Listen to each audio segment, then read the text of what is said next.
Pendant longtemps, le commerce physique s'est appuyé sur des fondamentaux relativement stables. Les zones commerciales s'installaient durablement, les centres-villes occupaient une place centrale dans la vie économique locale et les enseignes pouvaient construire leur développement sur des habitudes de consommation relativement prévisibles.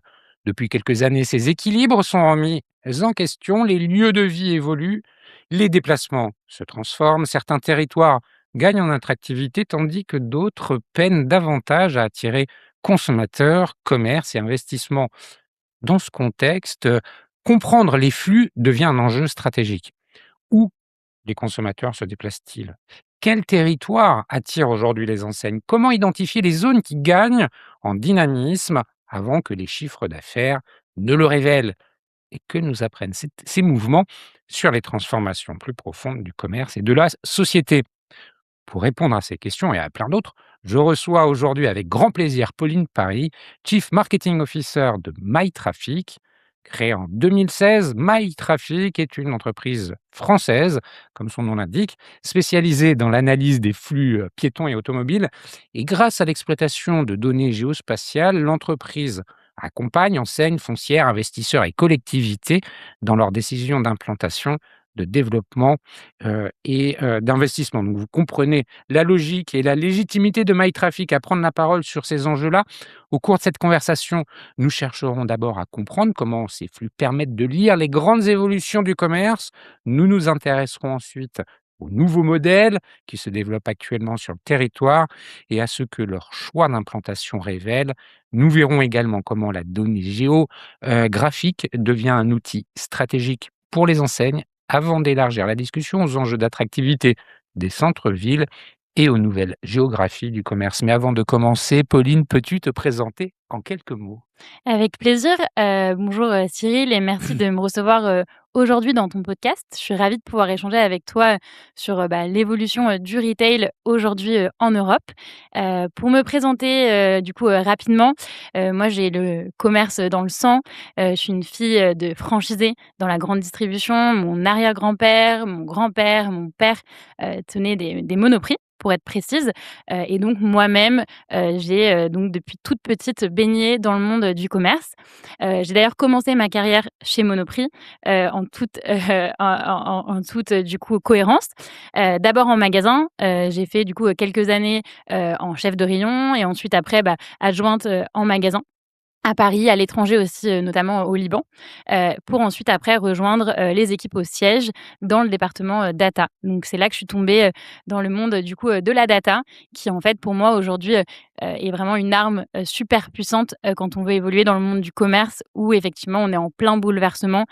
Aujourd'hui, en Europe, les règles du jeu, changent et donc la data est vraiment, une arme, pour moi, à maîtriser et à comprendre. Comment t'es passé du magasin, du carrelage comme on dit, à la data, au siège? Il y a, un truc qui t'a fait prendre conscience de l'intérêt de la data? C'est une opportunité? C'est quelqu'un? Comment Mmh. tu arrivé à ce changement? Je pense que déjà, au début, je me suis pas posé de questions. Commencer en magasin, c'est la base.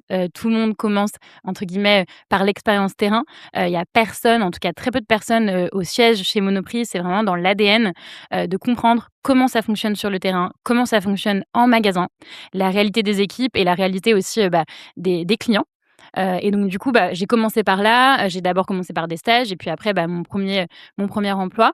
Le but, c'était vraiment de comprendre au maximum, d'engranger un maximum de connaissances pour ensuite après pouvoir évoluer, dans d'autres domaines. C'est quelque chose que moi j'ai toujours aimé faire dans mon parcours, on le verra après, mais je suis tout terrain, tout m'intéresse. L'idée, c'est d'avoir, un projet, challengeant, sur lequel, je peux, apporter, et apporter ma patte et avoir de l'impact, rapidement. Donc l'idée, c'était d'engranger un maximum de connaissances, de comprendre ce qui se passait et ensuite après de voir, comment j'allais pouvoir faire changer les choses. Et après pour répondre à ta question, c'est pas quelqu'un en particulier, en fait si, je dis n'importe quoi.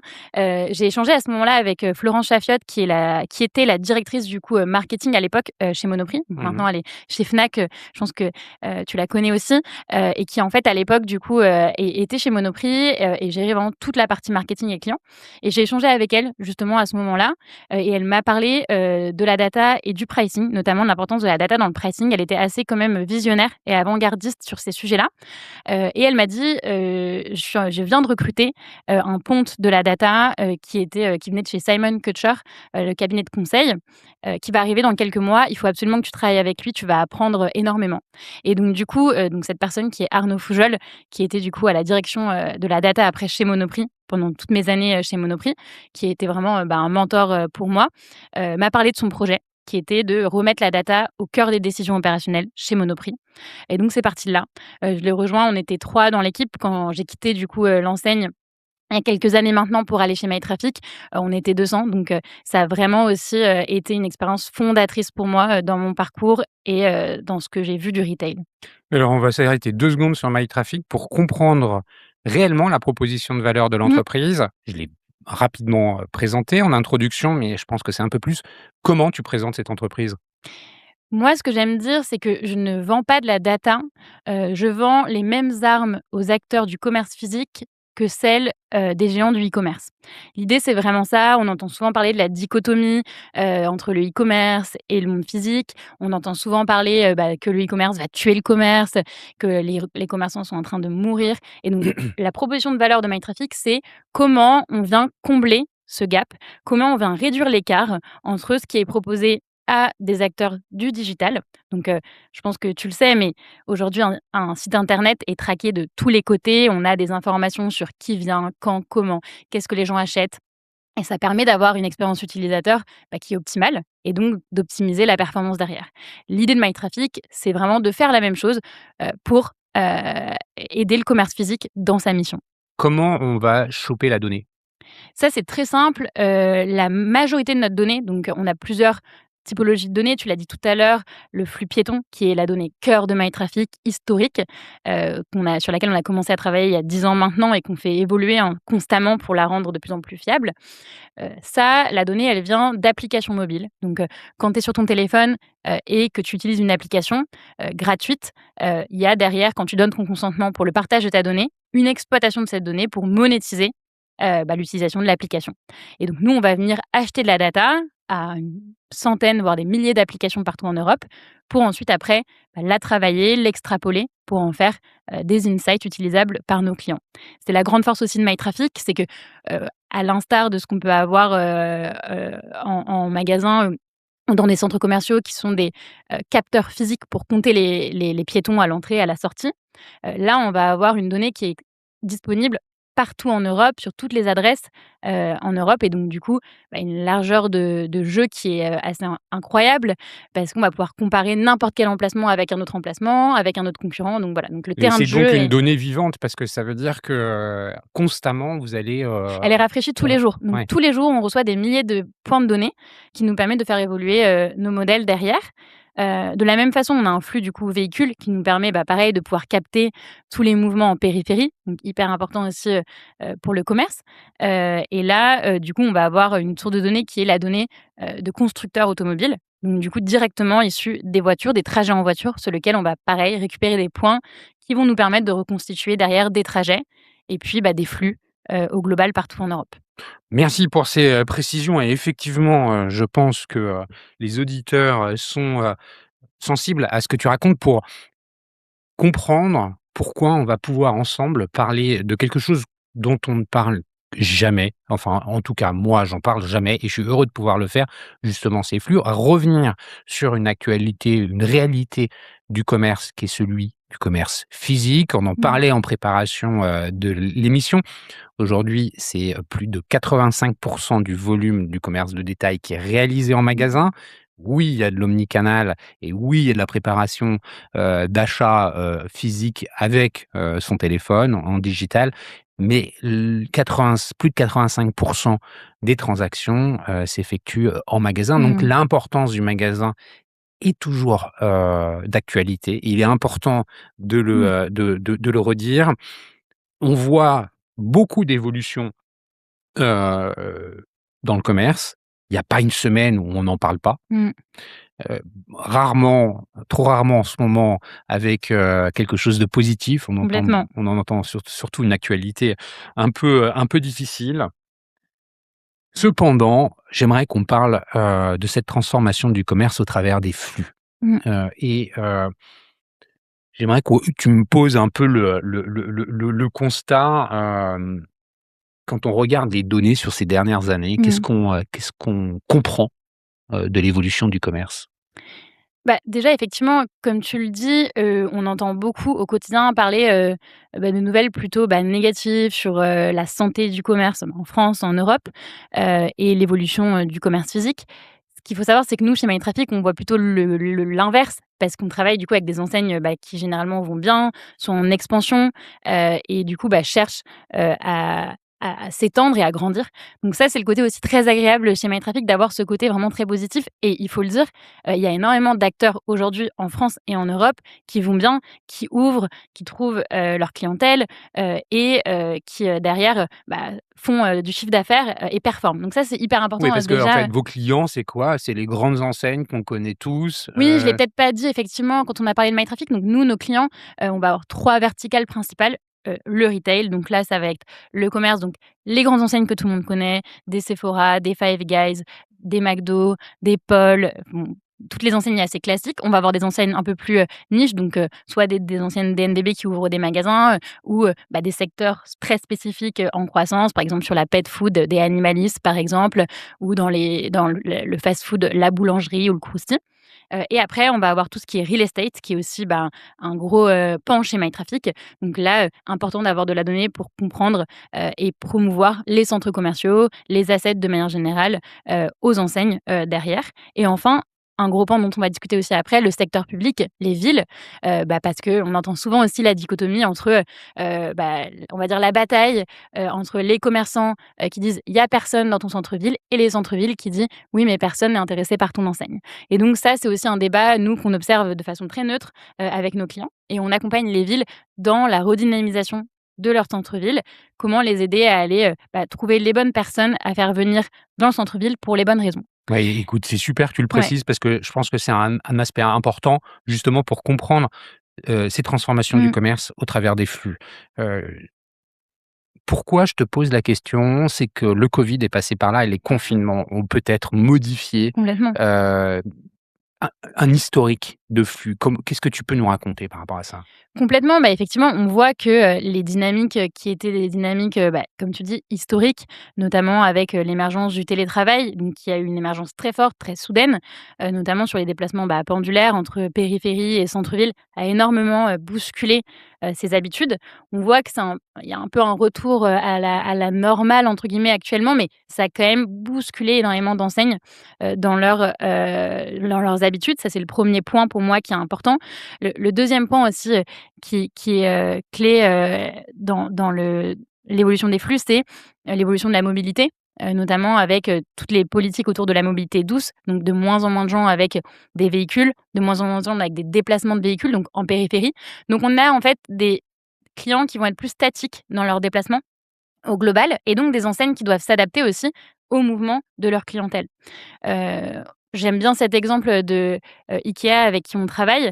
Je pense que vous avez tous en tête, les IKEA, classiques, standards, historiques. Le gros cube bleu en périphérie, c'est la sortie du dimanche, on prend sa voiture, on y va, il y a un immense parking, tout est fait pour rester, longtemps. Le restaurant, la garderie, c'est une vraie expérience, du samedi, après-midi, voire de la journée et on voit en fait que on a fait une étude sur, les 15 dernières ouvertures d'IKEA en Europe, qu'ils ont complètement changé leur modèle d'implantation et ils vont être sur des formats beaucoup plus petits, heu, en centre-ville ou en ville en tout cas, sur lequel on va avoir beaucoup plus de commandes. Donc la les clients viennent, regardent en mode showroom, commandent après, mais ne restent pas plus de 1 ou 2 heures dans le magasin et en fait, ce qu'on observe là, c'est ce que j'expliquais tout à l'heure, c'est l'évolution des habitudes des clients et de la clientèle et comment l'enseigne va avoir la bonne analyse pour se dire: «Je fais évoluer, mes choix d'implantation, mes choix d'ouverture, mes choix de relocalisation» et IKEA là-dessus, ils sont très forts, hein. Ils ont du coup su capter cette donnée-là, capter, ces mouvements-là pour évoluer avec l'évolution des flux de leur clientèle. Ça, c'est hyper intéressant parce que IKEA construit sa croissance, plus sur l'ouverture de gros cubes Mmh. périphériques, mais justement en allant capter un besoin, une, clientèle directement en centre-ville. J'imagine avec la stratégie de se dire: «Je vais vendre des petits produits en centre-ville et surtout donner envie, depuis le centre-ville à mes consommateurs de venir passer une expérience en périphérie, c'est ça? On voit qu'il y a même tu vois, je pense qu'il y a vraiment, 2 expériences à siloter, hein. Les clients qui vont dans le IKEA City ne vont pas forcément aller après dans OK. le IKEA en périphérie. Ça aussi dans l'évolution donc des Donc on mouvements, touche une nouvelle il y a vraiment clientèle. cette notion de statique où la clientèle va avoir tendance à rester dans sa zone de vie beaucoup plus qu'avant. Heu, on en parlera peut-être après aussi sur le prix du carburant qui a aussi du coup été, un peu une bombe, pour justement, les flux, commerciaux. Les gens, prennent moins leur voiture et donc forcément, quel est l'impact? Quel est l'impact pour, les enseignes qui sont en périphérie?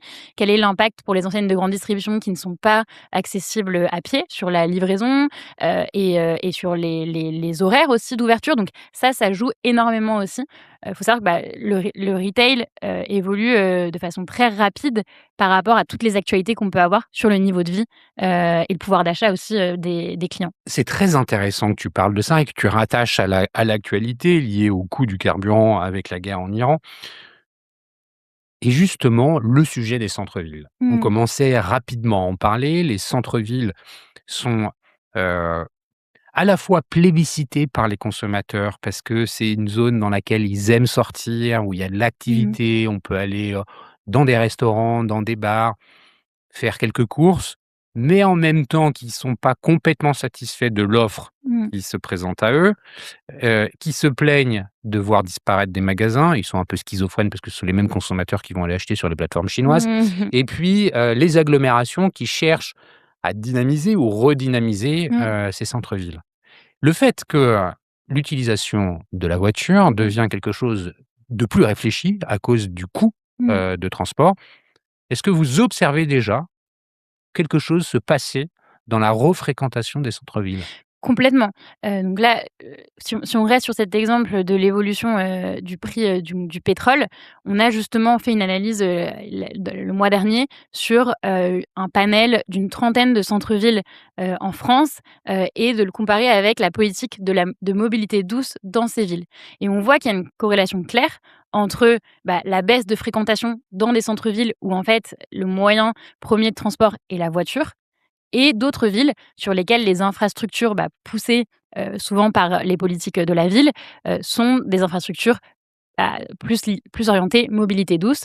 On le voit, à Bordeaux notamment où en fait on a une fréquentation de centre-ville qui est plutôt stable sur les 18 derniers mois, qui est plutôt stable, voire en légère, hausse. On le voit à Paris, on le voit à Marseille, également. Donc en fait, les centres-villes qui ont poussé l'arrivée de la mobilité douce aujourd'hui, et ça peut être un peu contradictoire parce qu'on entend souvent, notamment à Paris, le fait qu'il y ait trop de zones vélo, trop de zones piétonnes et que ça va venir à l'encontre du coup, du commerce.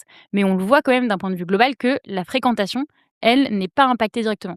Alors après, on peut Attends, je t'arrête oui, 2 vas-y, secondes, je t'en hyper intéressant. On est à Paris, on parle de Rivoli. mmh.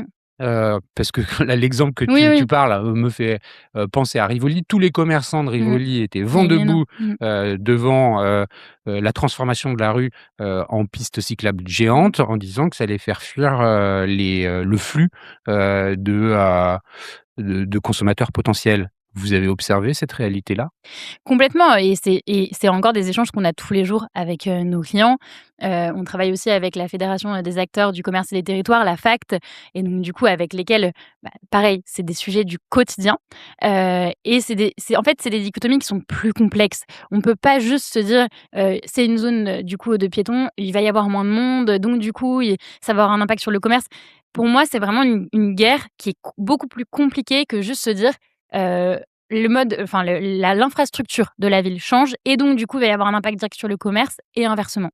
Et notamment, là, sur, l'évolution du prix du pétrole, potentiellement, rue de Rivoli, il y aurait eu beaucoup peut-être moins, on va dire, de flux qualifiés, c'est-à-dire de gens qui viennent pour «acheter» entre guillemets dans la zone que, aujourd'hui, le même flux, mais qui est en vélo. Donc ça, c'est des dynamiques qui sont compliquées et qui sont très intéressantes à analyser, dans le temps. Heu, on le voit aussi un exemple, moi, que je trouve très intéressant, c'est, tout ce qui a été fait dans la ville de Montpellier, notamment autour des transports. Donc, Montpellier a d'abord rendu les transports gratuits en 2023 et ça, pareil, ça a eu un impact direct sur le flux et sur la fréquentation en centre-ville. Je crois que c'est 6 mois, ils ont fait un bond de plus 20% par rapport à l'année précédente. tout simplement, via, en fait, un moyen qui est assez, simple, mais du coup qui a vraiment permis donc de redynamiser, le centre-ville avec une corrélation aussi sur les dépenses. Donc ça veut dire qu'ils sont allés chercher des gens qui allaient ensuite après, acheter du flux, qualifié et pas du flux uniquement de passage. De la même façon, Montpellier a fait un énorme travail aussi sur, la ligne de tram, la ligne je crois que c'est la numéro 5, sur lequel ils ont installé 16 kilomètres de tramway entre le centre-ville et les périphéries et ça pareil, ça a bousculé la carte géographique, du flux, et ça a vraiment été un outil de redynamisation, dans le centre-ville, au global. Donc c'est plus compliqué que ça, de se dire, il y a une infrastructure, ça va changer la donne et en fait, est-ce que c'est positif, est-ce que c'est négatif? Comme tu l'as dit tout à l'heure, c'est un écosystème qui est complexe et qui est complet. Qu'est-ce que l'analyse des flux Mmh. permet d'anticiper? C'est les indicateurs qu'on Mmh. voit qui permettent d'anticiper quelque chose? Là-dessus, je dirais que si on parle des acteurs du retail, ce qui est hyper important, c'est de ne pas regarder la donnée de façon, externe, et objective. L'idée, c'est vraiment d'abord de faire un travail et c'est ce qu'on fait avec les enseignes avec lesquelles on travaille, de comprendre quels sont pour l'enseigne ses facteurs clés de succès. Qu'est-ce qui va faire que demain, si j'ouvre un magasin, ça va être un succès et on va se baser à la fois sur les données du coup du, réseau de magasins. Donc, un IKEA en fait aujourd'hui, si on fait l'analyse de son réseau, quels sont les magasins qui sont en performance? Quels sont les magasins qui sont en sous-performance et pourquoi? Et on va regarder du coup aussi tous les mouvements de flux, autour du coup de ces magasins. Qui sont les gens qui viennent? D'où ils viennent? Est-ce qu'ils viennent du coup de 5, 10, 15 minutes autour du magasin ou de beaucoup plus loin? Donc on va faire une analyse vraiment complète du profil, sociodémographique, de la zone de chalandise, active, pour ensuite la répliquer ailleurs. Donc ce qui est hyper intéressant, c'est de comprendre quels sont les facteurs clés de succès sur ma zone et sur mes zones actuelles pour les répliquer ailleurs, sur des zones sur lesquelles, avec de la donnée, je suis capable de dire: «J'aurai les mêmes mouvements, le même type de clientèle, et donc j'ai de fortes chances de performer». Mais tu me tends la perche pour pouvoir, te poser la question justement, comment on fait pour choisir son Mmh. territoire quand on est une enseigne? Son territoire, ça peut être à la fois sa rue, Mmh. ou heu heu, sa je sais pas, son quartier ou sa banlieue Mmh. ou peut-être plus large. Comment on fait pour, maximiser les chances de succès? Et c'est vraiment cette notion de facteur clé de succès. Comprendre pour, la proposition de valeur de l'enseigne, quels sont les facteurs clés de succès qui vont permettre derrière de faire le bon choix. Donc c'est vraiment ce premier travail qui est important et là je te parle de clients, comme Five Guys ou Sephora qui ont, comme tu peux imaginer, des équipes entières qui travaillent sur ce sujet et qui vont venir intégrer, la donnée de flux à leur écosystème de données un peu plus global. Mais, j'étais encore hier, au téléphone avec, un acteur, du Mans qui a déjà 2 magasins, de madeleines, et qui veut ouvrir son troisième magasin, à Saint-Germain-en-Laye, je crois, et qui avait exactement cette même démarche. En fait, il connaît très bien le pattern de sa clientèle et il me dit: «Moi, en fait, voilà, j'ai besoin, d'une zone où, il y a beaucoup de flux, l'après-midi entre 16 heures et 18 heures. J'ai besoin d'une zone sur lequel, ça soit une zone de destination, donc avec des points, de transport, pas trop loin. J'ai besoin d'une zone, sur lequel les gens vont avoir un pouvoir d'achat plutôt élevé». Parce qu'il connaît, en fait, sa clientèle et il sait quels sont les facteurs clés de succès qui vont lui permettre de réussir derrière dans l'ouverture de son prochain magasin et c'est là que MyTraffic va t'aider aussi. Parce qu'il va lui nous, on a la donnée, sur toutes les zones et on va lui dire: «OK, en fait, toi, tu sais ce que tu veux et voilà les zones qui correspondent à ton besoin». Donc et là, vous allez être capable de dire à un acteur comme celui-là ou à un autre, dans cette ville, on va te conseiller plutôt, tel endroit ou ça. Ça dépend en fait, là, on peut être, comme tu disais, plus ou moins large. On a des clients avec lesquels on travaille, qui vont être vraiment, au niveau, d'un maillage très haut du territoire, même des pays parfois, hein. On a la donnée dans 16 pays en Europe aujourd'hui. On en parlera peut-être après. Il y a des nouveaux territoires qui sont des territoires d'observation, parce qu'ils sont en forte croissance aujourd'hui pour les acteurs du retail, hein, comme la Pologne, par exemple, où on voit qu'il y a une population de plus en plus aisée qui recherche des enseignes, européennes. Et Donc on attends, va c'est hyper je m'arrête 2 secondes, c'est hyper intéressant ce que tu dis. C'est-à-dire que pour, envisager un déploiement, pour envisager une croissance, de son réseau, une enseigne peut se dire: «Avant toute chose, je vais analyser les flux». Ah complètement, c'est l'étape numéro 1 et je pense Mais que qui coule pas forcément de source, parce qu'on peut se dire: «On va regarder les critères économiques d'un pays, mmh, la concurrence», c'est en fait, c'est un écosystème, hein. Le flux, c'est une variable, derrière, parmi un ensemble de données. Mais, Mais c'est hyper intéressant de si on, l'analyser comme enfin pour ça. moi, la phrase qui résonne en moi quand tu me dis ça, c'est le motto un peu du fondateur donc de McDonald's qui est, location, location, location.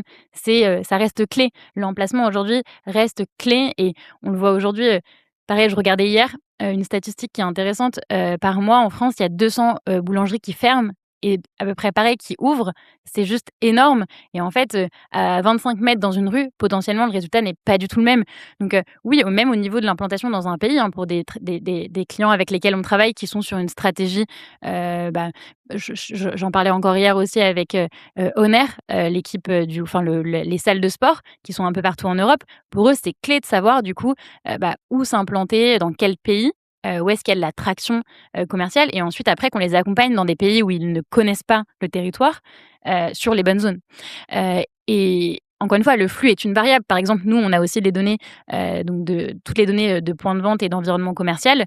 Tu as des marques qui veulent ouvrir absolument à côté d'un Zara parce qu'elles savent que la clientèle est la même. Donc voilà, c'est vraiment ces facteurs clés de succès, les comprendre et nous, on va ensuite, utiliser la donnée pour, trouver la bonne zone. Mais ça peut être au niveau d'un pays, ensuite au niveau d'une ville aussi, et ça peut être ensuite après dans une logique plus de vérification. Aujourd'hui, les responsables de développement, les responsables d'expansion dans les enseignes, on travaille aussi, beaucoup avec Franprix, donc Julie Garcia qui était responsable de la franchise, là-bas, nous expliquait que dès qu'elle avait un dossier de franchise qui lui arrivait, elle faisait du coup une analyse sur MyTraffic pour savoir si c'était, bah, intéressant ou pas et elle venait le ranker, par rapport aux locations, existantes.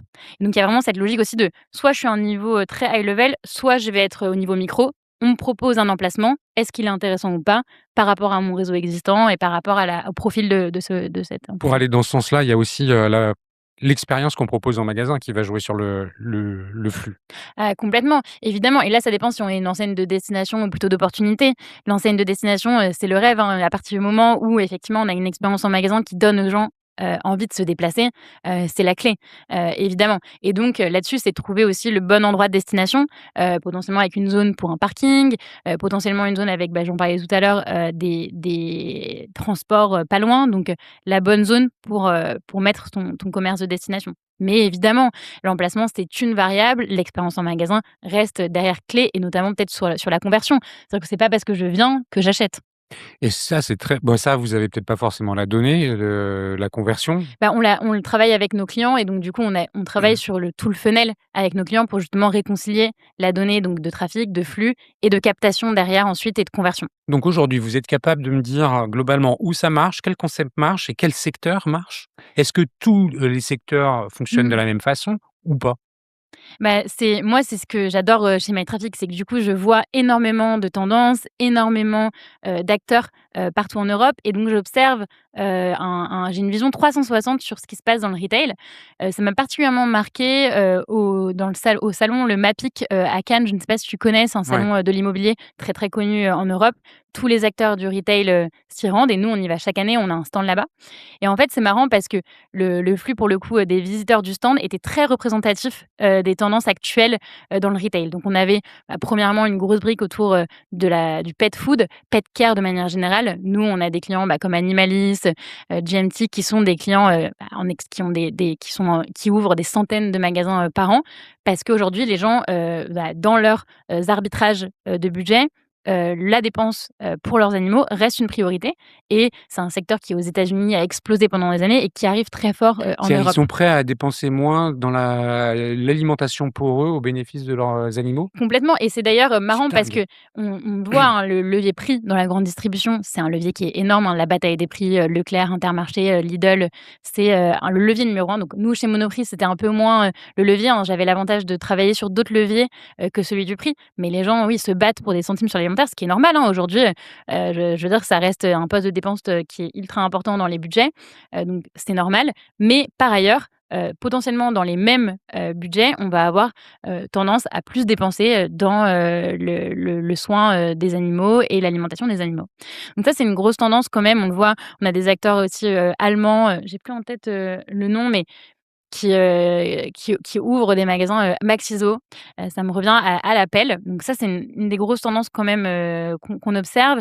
L'autre grosse tendance aussi, c'est tout ce qui est, sport et wellness aussi.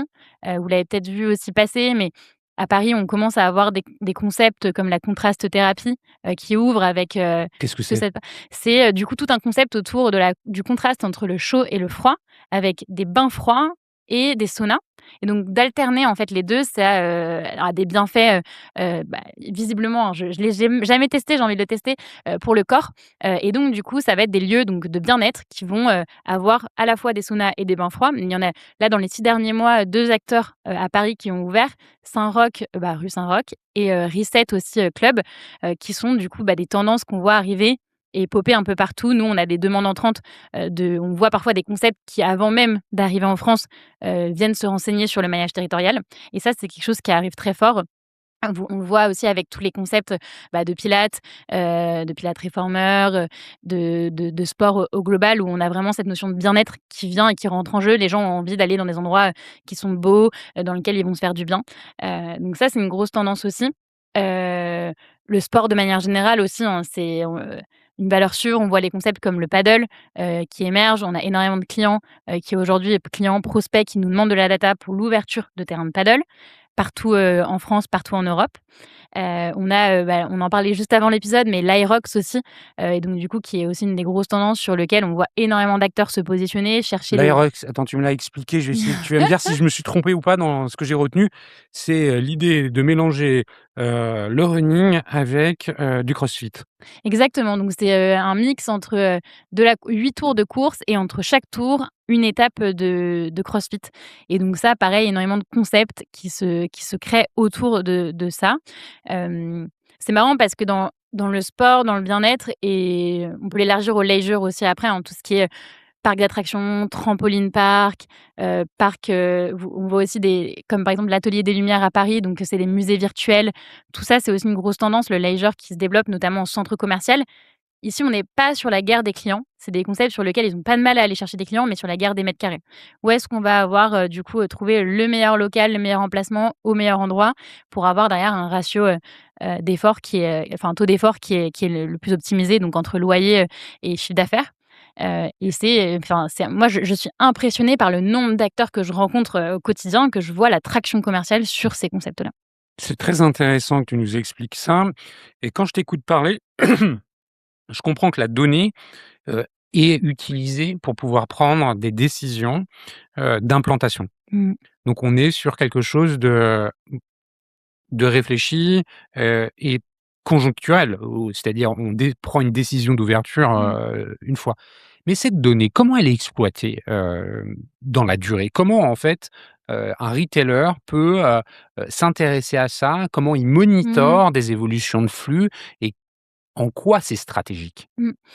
Non, c'est un super bon point.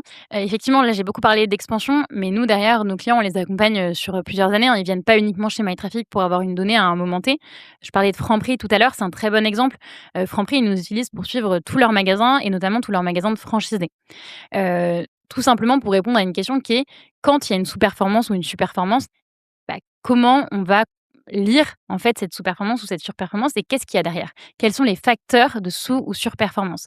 Et notamment, du coup, Julie nous expliquait, donc notre contact chez Franprix qui est directrice, de la franchise, que, sur un des magasins, ils avaient, sans cesse, ils étaient en sous-performance depuis plusieurs mois, plusieurs années, et le franchisé leur disait: «Non, mais c'est parce que j'ai moins de trafic, moins de flux, il y a eu des travaux devant la zone» et cetera et en fait, pour eux, c'est très compliqué de se dire: «Mais d'où vient le problème? Est-ce que c'est l'équipe sur place? Est-ce que c'est l'offre qui est pas adaptée? Est-ce qu'effectivement c'est le flux devant la zone?»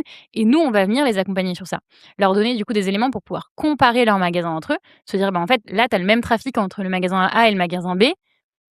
Sur ce trafic, la qualification, elle est à peu près la même. Même pouvoir d'achat des visiteurs, même, pondération entre hommes et femmes, même pondération entre touristes et visiteurs. Donc on va rentrer dans ce niveau-là de granularité qui va permettre derrière aux opérationnels de pouvoir, comprendre de façon très fine, la surperformance ou la sous-performance et notamment sur un des magasins Franprix, elle nous disait que, ils avaient compris qu'il y avait, une vraie décorrélation sur l'offre, où, il y avait une clientèle qui était à la recherche plutôt de services et au moment où ils avaient du coup mis en place dans leur Franprix, donc Franprix sont très bons aussi dans ça, tout ce qui est du coup offre de services avec une offre boulangerie, une offre rôtisserie, une offre de lockers. Ouais, ils sont capables d'adapter, Ils ont adapté leur offre en fait au flux et ouais, donc c'est ça, enfin chaque point de vente, exactement.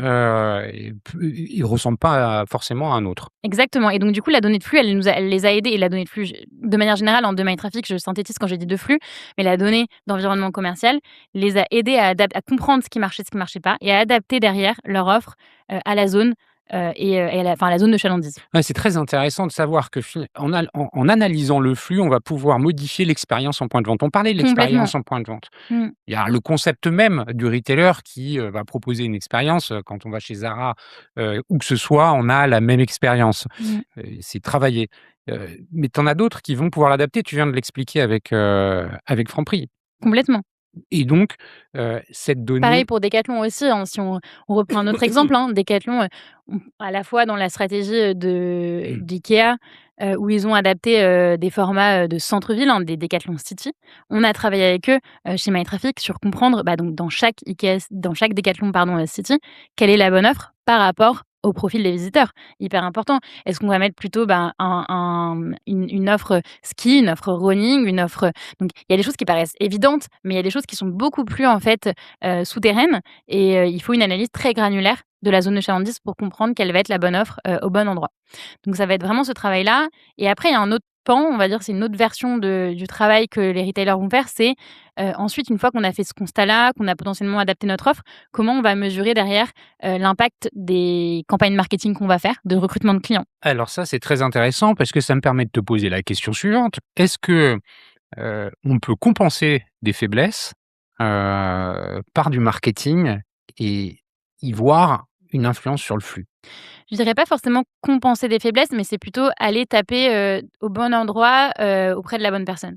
C'est-à-dire que typiquement et ça marche pour un centre-ville ou pour une enseigne, en fait, une enseigne va analyser, le profil de ses visiteurs et va se rendre compte que, par exemple, il y a, aucun visiteur qui vient de plus de 15 minutes à pied de sa zone. Et bah, là, il a tout intérêt à aller faire une campagne marketing de recrutement, sur des zones un peu plus éloignées. Donc que ce soit offline ou online, hein. Online, les 2 fonctionnent, hein. On a des clients aujourd'hui qui utilisent nos données pour ensuite après adapter leur campagne méta, pour aller cibler du coup des zones géographiques spécifiques et de la même façon du coup en drive to store, donc aller cibler des zones pour faire du marketing sur des zones où ils savent qu'ils ont des white space en fait. Ils savve qu'ils recrutent pas, ils ont Et ça, pas de clients. ils te disent le résultat Ah qu'ils complètement obtiennent? et ben, ils mesurent du coup le flux avant-après et nous on a l'origine la provenance en fait des visiteurs. Donc on sait d'où les gens viennent et donc du coup, ils vont pouvoir voir, bah, en fait, est-ce que dans cette zone où j'ai fait une campagne marketing online ou offline très forte, bah, d'un mois sur l'autre, j'ai eu du trafic visiteur ou pas. Donc ça leur permet de vraiment pouvoir mesurer l'impact avant-après et adapter. En fait, aujourd'hui, les budgets quand même marketing sont de plus en plus resserrés, hein, dans le retail. Si je fais un Et peu un les coûts raccourci, d'acquisition de le plus coût en plus d'acquisition est de élevés. plus en plus élevé, donc du coup, ils ont tout intérêt à avoir une connaissance fine des zones où aller, faire, enfin du ciblage à faire, géographique qui est clé. On a travaillé aussi avec Danone, c'est un autre exemple, qui me vient en tête, mais sur la distribution de leurs produits, Alpro, donc le lait, végétal, dans leur réseau de points de vente. Donc du coup, ils voulaient comprendre en fait la corrélation entre la performance d'Alpro et la localisation et le profil de visiteurs de chaque magasin. Et là, pareil, ils ont fait un gros travail de, on va dire d'optimisation, hein, de l'assortiment, de dire, bah, en fait, il y a des on a pu voir, bah, qu'il y a des zones affinitaires sur lesquelles il faut mettre de l'Alpro, et dans ces zones-là, on va investir en marketing, on va mettre du budget de recrutement de clients et il y a 2 zones où on va juste l'enlever de l'assortiment. Donc c'est vraiment, une connaissance fine qui nous permet de pouvoir travailler en amont effectivement sur l'expansion évidemment et ensuite après tout au fil de la vie du magasin et du réseau. Tu me parles de tout ce qui, les facteurs clés de succès, Mmh. mais j'imagine que vous devez aussi observer, les facteurs de défaite. Qu'est-ce qui fonctionne? Quelles sont les erreurs, qui sont, communément observées, auxquelles il faut faire attention? C'est quoi? C'est, Mmh. mal interpréter la donnée? C'est ignorer la donnée? C'est quoi ce que vous observez? Bah, déjà c'est marrant parce que quand, donc moi je suis arrivée chez MyTraffic en 2019, donc avant le Covid et en fait, quand il y a eu le Covid, je me suis dit: «Oh là là, pourquoi je suis partie de chez Monoprix pour aller dans une boîte qui fait de la data dans le monde physique alors que plus personne ne bouge?» Et en fait, ça n'a jamais aussi bien marché que quand justement, les enseignes n'avaient plus de trafic et donc du coup, qu'il y a eu un peu un mouvement de panique où ils se sont dit: «En fait, c'est le moment pour investir, pour comprendre ce qui se passe, et pour être armé, pour derrière mieux repartir». Donc je dirais effectivement que le premier réflexe d'une enseigne qui va pas, c'est de comprendre pourquoi ça va pas et d'aller chercher et d'aller analyser et donc déjà de s'équiper. Donc une enseigne qui s'équipe pas et qui continue entre guillemets à répliquer les mêmes facteurs clés de succès qui finalement, en fait, ne sont pas tant des facteurs clés de succès, pour moi, c'est déjà une première erreur, stratégique qui permet pas de pouvoir, adapter et faire des pivots qui sont parfois nécessaires, hein. Comme on l'a vu, je reprends l'exemple d'IKEA, mais des pivots comme ça, on en voit partout sur des enseignes qui sont historiques, hein. En France, aujourd'hui, on entend des liquidations judiciaires, tous les jours quasiment, sur des enseignes historiques. Donc il y a vraiment ce travail de: quel est le pivot que je peux faire par rapport à ma clientèle? Où sont mes clients? Est-ce qu'ils ont bougé? Qu'est-ce qu'ils recherchent? Donc ça, c'est vraiment, clé pour moi. Et après, il y a aussi, on le voit, des effets de mode, hein, dans le retail, des effets de mode sur lequel, il y a une tendance qui est là, pendant, allez, 5, 10 ans et puis après qui s'éteint. On l'a vu, sur les cookies, on l'a vu, sur, les enseignes, très spécialisées de focaccia ou de servi de voilà, d'enseignes très niches sur lequel en fait, il y a eu un effet mode, un effet marketing qui s'est essoufflé dans le temps parce qu'il y a pas une vraie proposition de valeur derrière. On le voit aujourd'hui, on travaille avec, un client, des les enseignes Krusty Game. Donc je pense que tu l'as vu aussi, le Krusty, donc le poulet frit, c'est une des grosses tendances, notamment sur C'est un petit peu dans l'actualité. qui explose, complètement, qui explose notamment, via TikTok, hein. C'est aujourd'hui un gros levier, et on voit des enseignes qui veulent ouvrir du crousty partout. Nous, chez MyTraffic, j'ai un inbound toutes les 2 semaines où c'est une nouvelle enseigne de crousty. C'est incroyable et donc on travaille avec eux et c'est ce qu'ils nous disent, c'est comment on fait attention pour ne pas, dépenser, trop, ouvrir trop vite, alors qu'en fait, c'est qu'une tendance, une tendance, Ouais, il faut une faire tendance. attention à la Donc je mode. dirais, il y a vraiment ça, c'est ignorer la data, Ouais. faire attention aux tendances qui sont des tendances passagères, mais qui sont liées à des effets de mode. Et après, en fait, il y a vraiment aussi le loupé d'une ouverture, hein. Aujourd'hui, ouvrir un magasin, c'est un capex qui est énorme, hein. C'est parfois plusieurs, millions d'euros en fonction, du magasin. On se loupe, derrière, ça peut couler, une boîte, un petit réseau, qui se loupe sur une ouverture. Derrière, c'est terminé, quoi. Donc je dirais que c'est d'autant plus important. Effectivement, nous, c'est ce qu'on dit aussi à nos clients. La proposition de valeur, elle est de pas se tromper sur l'emplacement. C'est potentiellement des millions d'euros, que tu vas aller, récupérer, que tu vas aller, éviter, enfin, tu vas éviter de perdre des millions d'euros. Est-ce que tu observes qu'il y a des clients qui comprennent plus vite que d'autres, des signaux faibles, dans l'analyse de flux et qui leur permet d'avoir des coups d'avance? Complètement. Ça, c'est évident pour moi. Il y a des enseignes qui sont des enseignes à succès, qui ont leurs recettes, qui fonctionnent. C'est déjà donc effectivement des enseignes qui se remettent en question, qui analysent les tendances, qui ont ce coup d'avance-là et qui ont des recettes qui fonctionnent, des recettes magiques. Là, quand tu me dis ça, heu, nous on travaillait avec, Five Guys. Moi, c'est une enseigne que je connaissais pas particulièrement, j'étais pas particulièrement, cliente, et en fait, j'ai fait toute une journée, chez eux en magasin, enfin en restaurant du coup, pour comprendre, leur métier et comprendre comment utiliser la donnée de MyTraffic. Et ce qui m'a marqué, c'est effectivement, la recette derrière du succès. Ils mettent un accent énorme sur la qualité des produits. Tout est fait, maison, sur place, le matin, les frites, le pain, et derrière, en fait, c'est ça qui fait vraiment, la qualité et le succès de l'enseigne. C'est-à-dire qu'ils ont un taux de récurrence qui est énorme. Des gens qui viennent, reviennent et reviennent souvent et en fait, c'est là leur force. Ils dépensent quasiment zéro en marketing. Je pense que tu as jamais vu une campagne Five Guys dans le métro ou à la télé ou sur les réseaux. Mais derrière, leur force, c'est la qualité de leurs produits et ils n'en parlent pas. Et donc du coup, ça, c'est ce qui m'a enfin, c'est vraiment pour moi des enseignes comme ça, qui ont su trouver un peu leur arme secrète, et qui, ont un coup d'avance. Donc ça paraît tout simple, hein, pas de marketing et on met tout l'argent sur la qualité des produits et ensuite après sur, la fiabilisation de nos clients, mais ça fonctionne. Pareil, une autre marque pour moi qui m'impressionne, dans sa stratégie, de développement, c'est la marque Avril, donc les cosmétiques, bio, donc avec laquelle on travaille aussi, qui ont une, stratégie forte sur, le discount. Pareil, le discount, sujet de débat, dans les médias et dans la grande distribution et dans le retail, qui est devenu en fait un faux levier de prix, hein. On en fait des promotions, tout le temps, partout, à l'appel et donc du coup, le prix n'a plus vraiment de sens, hein. Chez Monoprix, c'était un sujet pareil du quotidien.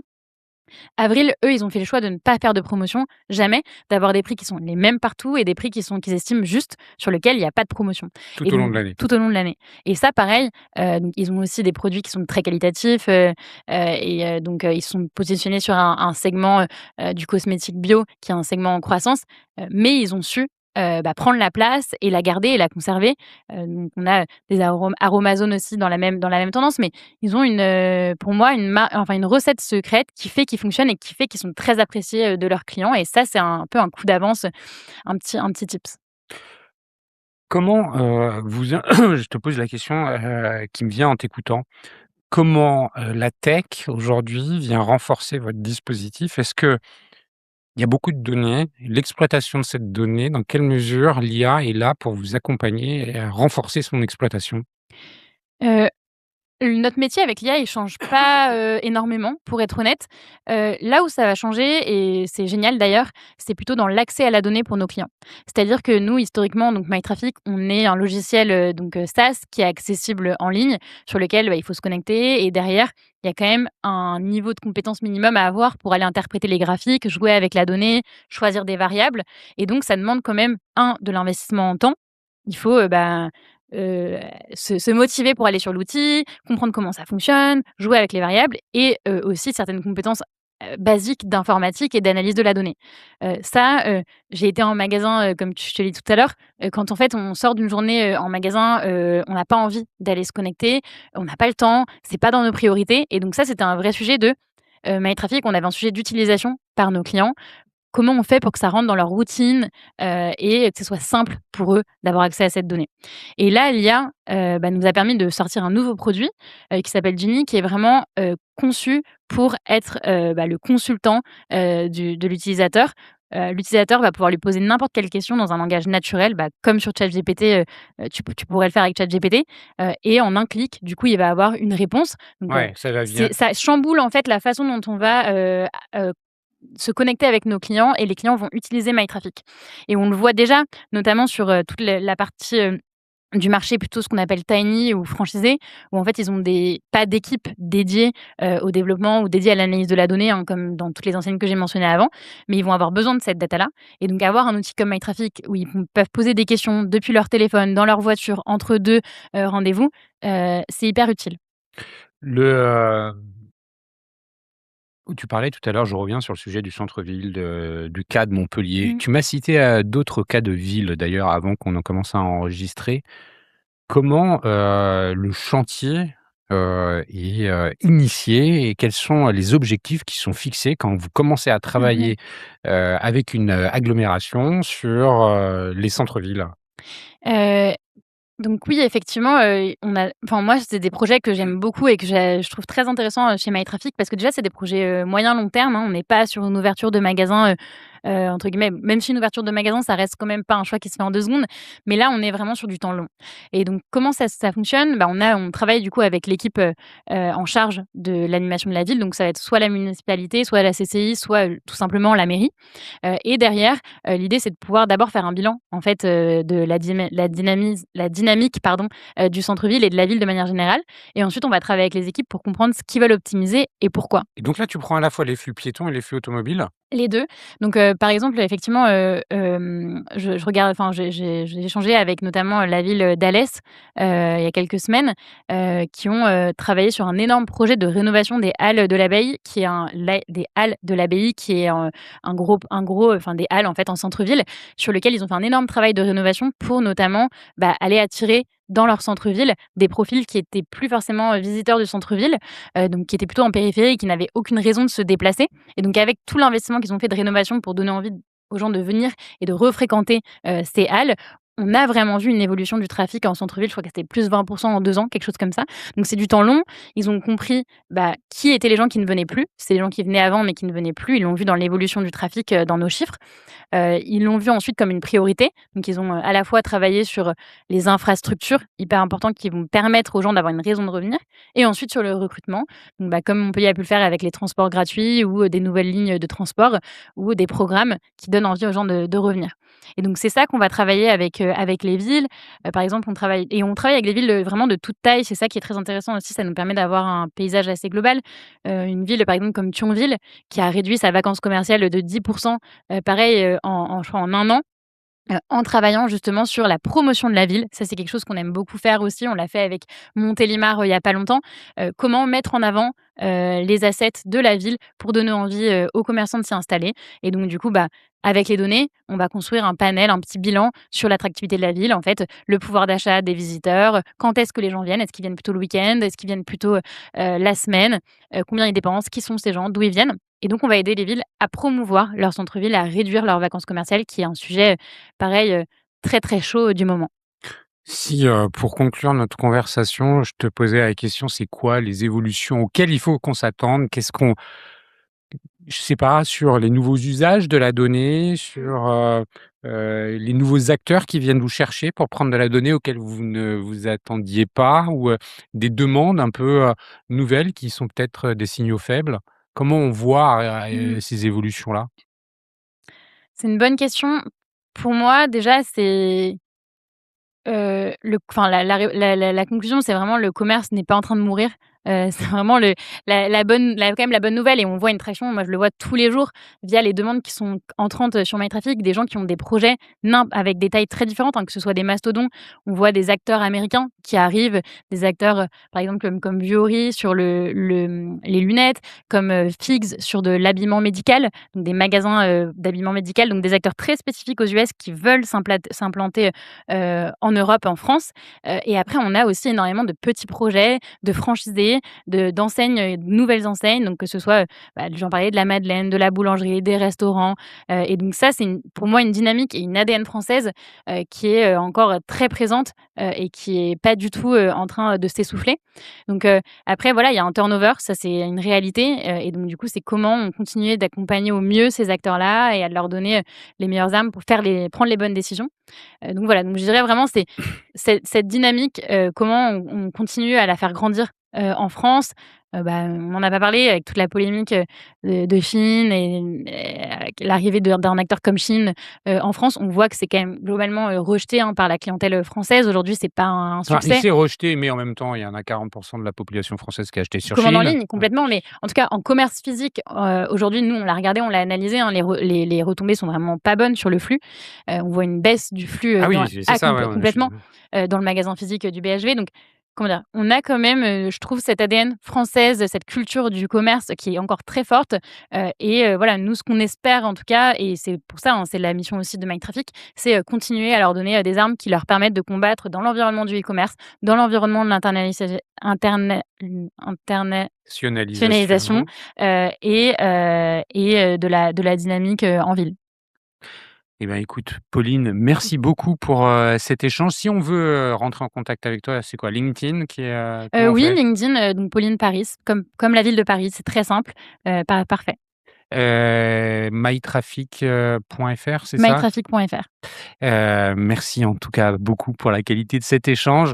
Merci, chers auditeurs pour, votre fidélité et puis, pour, les messages de soutien que vous, continuez de m'envoyer. Je vous rappelle que vous pouvez vous abonner sur toutes les plateformes d'écoute au podcast Les Digital Doers, Spotify, Deezer, Apple Podcast, Amazon Music, YouTube bien sûr dans sa version audio et vidéo. Abonnez-vous à la newsletter pour recevoir, chaque vendredi la revue de presse et la synthèse de l'actualité, du retail et du e-commerce dans votre, boîte email. Je vous dis à bientôt. Merci encore. Merci Cyril. Merci.